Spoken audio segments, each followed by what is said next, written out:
Yeshua'in tuwangin amangkang Israel mitelak pekakisal chinapi Topao kay hong huin china Amay hupinhi Tuano pinulong kialoy Ug naktaktaw Yeshua may hupin na Yeshua'y Katenek tingway tepyaki Laon sana hiyang chi Yeshua ao hompay sanke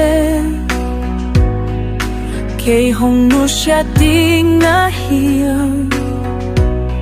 Kaamet na ng tungbek aon Na happy na kay zong homban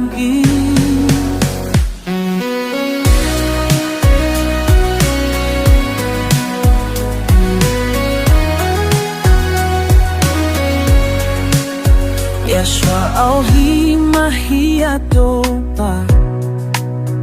Aning kia dewi kawitin tam te wang uhi Yeshua rinap nalian sa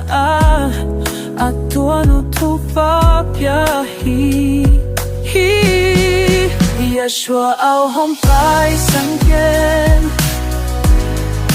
Kay humusya ding nahiyang Kalamin na ng tungbek aon Na happy na kay zong hong bantin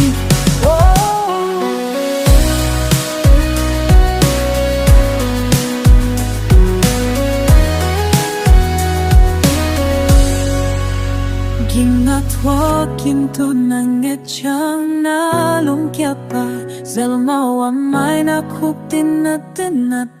simloaw Mititong at nang langin natin na